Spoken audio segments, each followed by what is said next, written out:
Okay, so you've ruined my first question completely by saying that basically we're all friends and let's go hubby chubby and stuff like that. But it's okay because there's still a challenge that we are facing, right?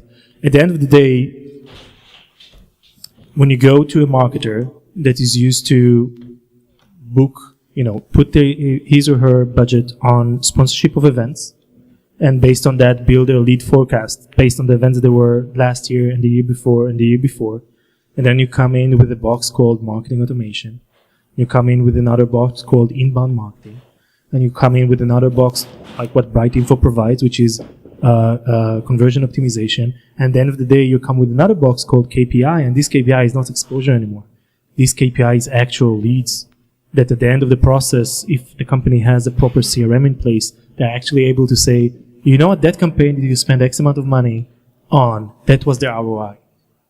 There is a shift in the way that both marketers and CEOs are looking at that function.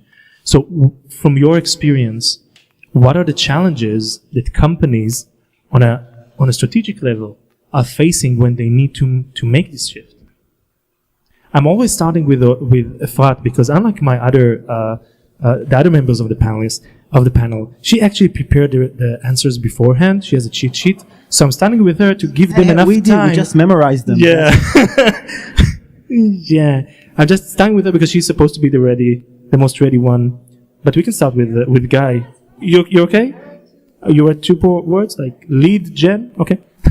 I wrote budgeting and conceptual. Okay, so budgeting.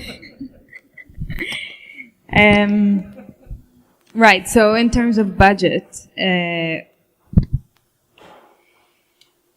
if I'm asking for more budget for my lead generation via digital, then almost instantaneously today, I'm also being asked to show results because it's new, because it's much easier to ask money for another exhibition because the CEO has been to an exhibition and he knows that we do meetings at exhibitions and we have some leads from there, but he doesn't know how a lead looks like from the website or from the blog or what comes out of it. So when I ask for money, then I need to show results, whereas I don't think I need to show results when I do an exhibition today.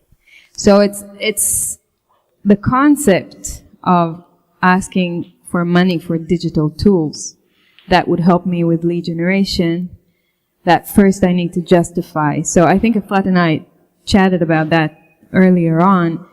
One of the things that I think we both started with is to do a lot of tests and trial and errors in everything to do with lead generation and digital without asking for money.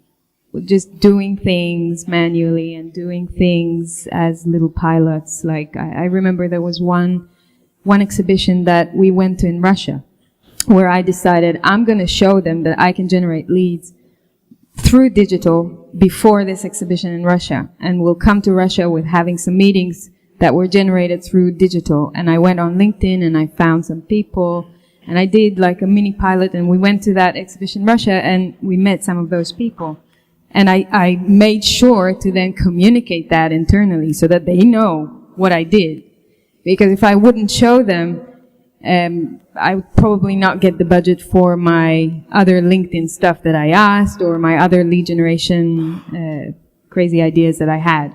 So I had to do a lot of small tests and trials and, and test the waters and ask for not large amount of money, but small at the beginning and then gradually increase them. And it works. So budget is one, and a conceptual change to show your management, to show internally that you can actually generate business or at least business opportunities through digital and how you can do it and really share the process and share the tactics. And people are very impressed with that, but they also see that it's possible. I can share an experience that we had at least with one of our clients that were also doing their CMO services in a sense. One thing that worked very, very well is to provide reports, that the reports show exactly close to things that you're talking about. Which are, here are all the people that we've, last year that we've reached out to, And we've done it through email marketing, which was very basic with this specific client. And some of the people also left their details on the website, very basic. But the client was mainly focused on events. And then next year, the year later, we want to show them some of the more innovative stuff, marketing automation, doing some more smarter personalization, stuff like that. And the client didn't really believe in it. So what did work was to provide them, without saying anything, we just started to provide the dashboards that we provide, the reports we provide, with a clear distinction between people that you've met in an event that were just through the email marketing you've done till today, and all the guys that we brought in the cool way for the big guys. Okay? That worked very, very well because they were able to see this person came from that channel. That's point number one. Point number two, the fact that we're in digital has a lot of value because unlike other capabilities, other types of channels that we are working in, we have data. And I know that it's recorded in video, but it's our video, so I decide later on if to cut it off or not. But data, when you show that you have data about each and every touch point with the customers, and you're saying, this is the amount of traffic that we got, and out of this traffic, this is the amount of people that were converted, and out of this, and at the end, this is the amount of marketing qualified leads. Management is usually very, very impressed by the fact that you know this stuff, because it's impossible to know that in any other channel. And it gives you some slack. Not a lot, but some slack because it provides the sense that you know what you're doing, that you are on top of the operation. And it's very, very important for management to feel that because they are actually trusting you to do those crazy stuff that they don't really understand in some cases and to succeed, but they're still going to pay for it.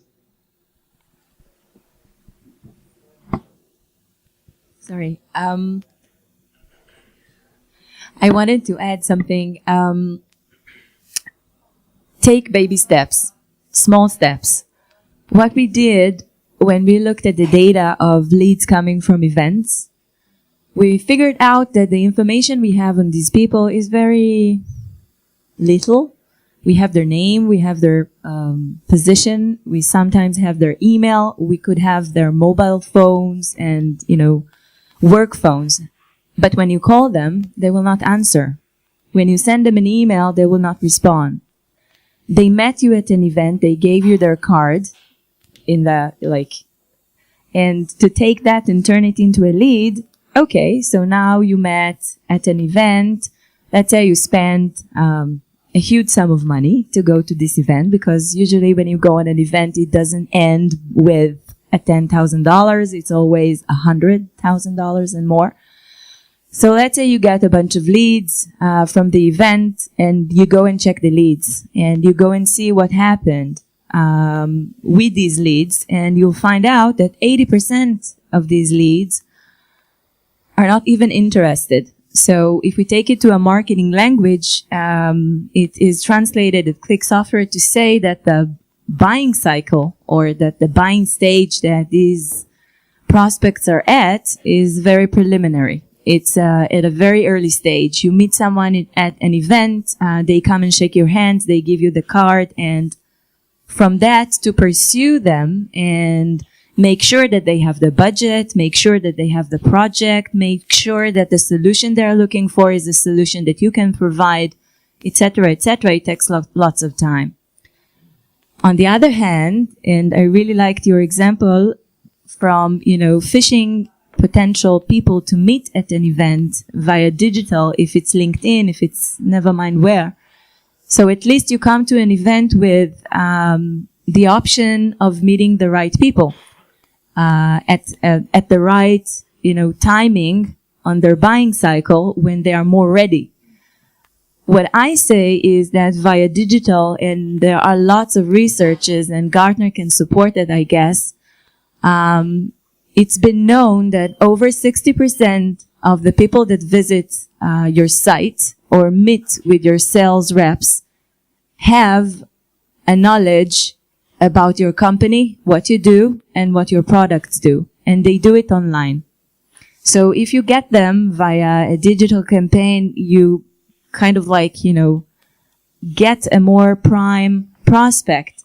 And when you start talking, really? Yeah, talking, because sometimes the talking is virtual. So when you start a communication with this type of lead, at least you know that they're interested in what you have to offer because they've made the research, because they read about you, because they filled in a form to download the latest Gartner report that shows that you're a leader or whatever.